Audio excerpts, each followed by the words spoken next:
मानव सभ्यता कई वर्षों से ब्रह्मांड और पृथ्वी के रहस्यों को समझने का प्रयास करती रही है।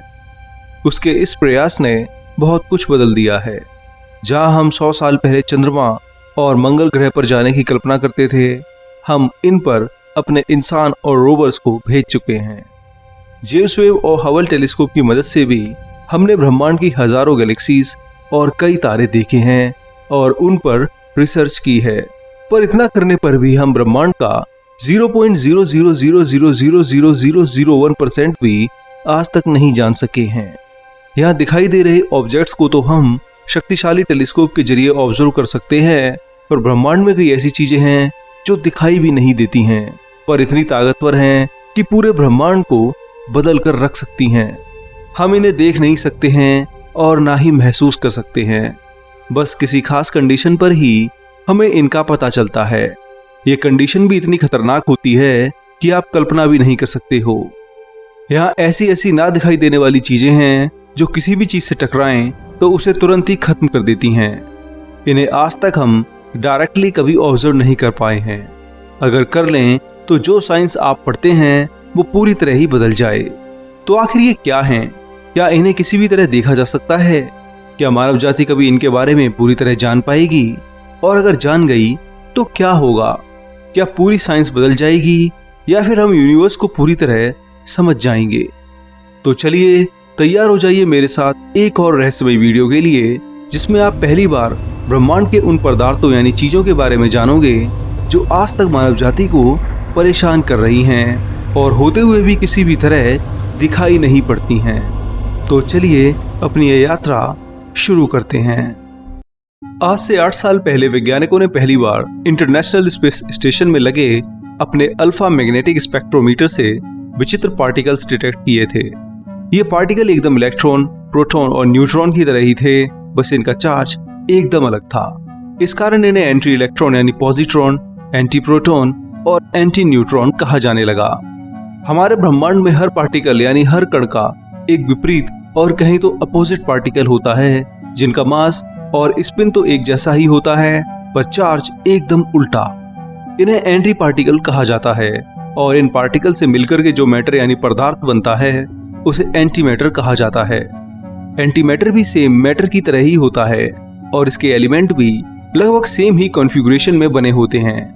जैसे हाइड्रोजन के लिए एक प्रोटॉन और एक इलेक्ट्रॉन चाहिए, तो एंटी हाइड्रोजन को, जो कि एंटी मैटर का एलिमेंट है, उसे प्रोटॉन और इलेक्ट्रॉन के एंटी पार्टिकल से बनाया जा सकता है। यानी एक एंटी प्रोटॉन और एक एंटी इलेक्ट्रॉन से एंटी हाइड्रोजन बन जाएगा।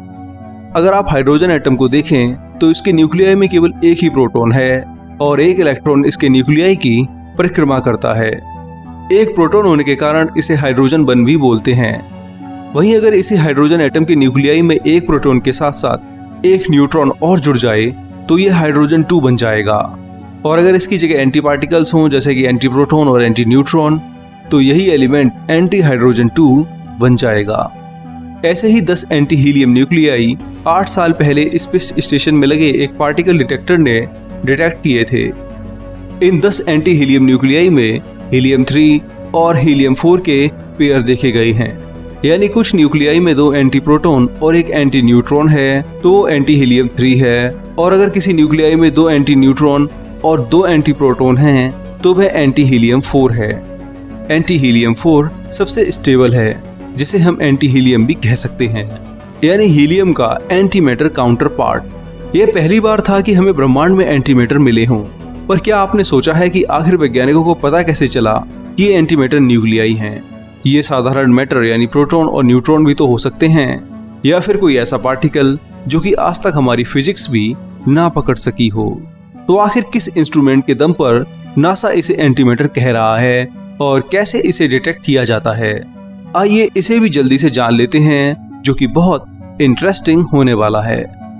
साल 1995 में MIT के पार्टिकल फिजिस्ट सैमुअल टिंग ने एक ऐसी मशीन का प्रपोजल रखा जो कि एंटी मैटर को स्पेस में डिटेक्ट कर सकती हो। पहले इसका नाम एंटी मैटर स्पेक्ट्रोमीटर रखा गया था, बाद में इसका नाम अल्फा मैग्नेटिक स्पेक्ट्रोमीटर रखा गया। यह मशीन इतनी अधिक सेंसिटिव थी कि 1 अरब पार्टिकल्स में भी एंटी पार्टिकल्स को डिटेक्ट कर सकती थी। सबसे पहले AMS-01 प्रोटोटाइप बनाया गया, जो कि स्पेस में कॉस्मिक किरणों में 10 लाख मैटर के पार्टिकल्स में एक एंटीमैटर तक को डिटेक्ट कर सकता था। इसे 1998 में स्पेस में लॉन्च कर दिया गया, जहां इसने ये कंफर्म कर दिया कि स्पेस में भी अलग अलग पार्टिकल्स को डिटेक्ट किया जा सकता है। इस प्रोटोटाइप के बाद AMS-02 पर काम शुरू कर दिया गया। सैमुअल टिंग और 500 वैज्ञानिकों की मदद से हमें पहला स्पेस पार्टिकल डिटेक्टर मिला, जो कि स्पेस में भटक रहे पार्टिकल्स को डिटेक्ट कर सकता था। नासा ने इसे मई 2011 में ही स्पेस में लॉन्च कर दिया था और तब से लेकर अब तक यही स्पेस में एंटीमैटर और डार्क मैटर पर स्टडी कर रहा है। सुपरनोवा धमाकों और कॉस्मिक रेस से बहुत से पार्टिकल्स रिलीज होते हैं, जिनमें साधारण मैटर यानी जिससे हम बने हैं, एंटीमैटर, डार्क मैटर और स्ट्रेंज मैटर सभी डिटेक्ट करने की क्षमता इसमें है। पर 16,000 करोड़ रुपए में बना ये डिटेक्टर आखिर काम कैसे करता है, आइए जल्दी से जान लेते हैं। अगर आप इंस्ट्रूमेंट की डिजाइन देखें तो इसमें ताकतवर मैग्नेटिक और डिटेक्टर्स की कई लेयर्स लगी हुई हैं। ये सभी मिलकर ही पार्टिकल्स को एनालाइज करती हैं। AMS का सबसे इंपॉर्टेंट पार्ट उसकी पावरफुल मैग्नेट है। जब भी कोई चार्ज पार्टिकल इन मैग्नेट के अंदर से पास होता है तो ये ताकतवर मैग्नेटिक उसके रास्ते को बेंड यानी मोड़ देती हैं। इस बेंड से ही हमें पार्टिकल के चार्ज और उसके मोमेंटम का पता चलता है। इसके बाद आते हैं तरह तरह के डिटेक्टर्स, जो कि पार्टिकल की स्पीड से लेकर के उनके पाथ और उनके अंतर को बताते हैं। जैसे कि सिलिकॉन ट्रैकर, जो कि पार्टिकल के पाथ को एकदम सही तरीके से नापता है। उसके बाद आते हैं टाइम ऑफ फ्लाइट डिटेक्टर्स, जो कि पार्टिकल की स्पीड को नापते हैं।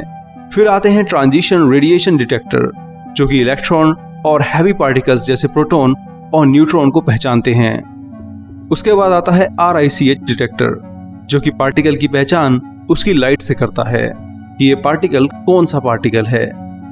फिर इसमें लगा है इलेक्ट्रोमैग्नेटिक कैलियोमीटर, जो कि इलेक्ट्रॉन और फोटोन की एनर्जी को नापते हैं। और फिर लास्ट में है एंटी कोइंसिडेंस काउंटर, जो कि उन पार्टिकल को रिजेक्ट कर देता है जो साइड से मैग्नेट के अंदर आने की कोशिश करते हैं। इन मैग्नेट और डिटेक्टर की मदद से ही ये अल्फा मैग्नेटिक स्पेक्ट्रोमीटर कई तरह के पार्टिकल्स को पहचान पाता है।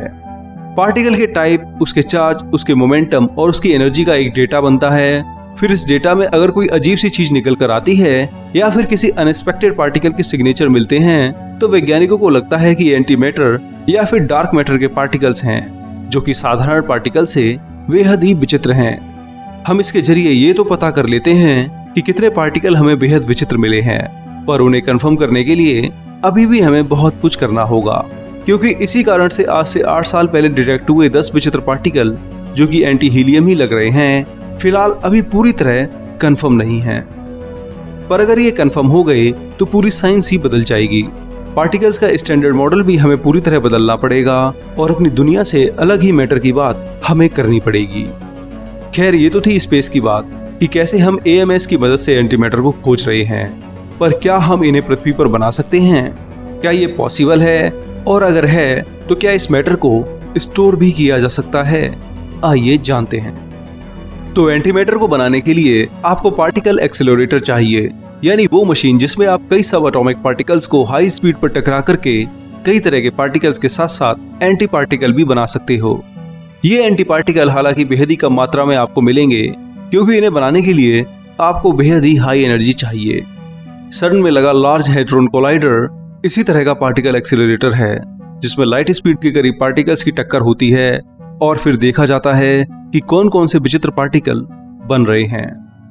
नासा की एक रिपोर्ट की माने तो 1 ग्राम एंटीमैटर बनाने के लिए हमें $62.5 ट्रिलियन चाहिए, जो कि भारत की आज की GDP से भी 15 गुना ज्यादा है।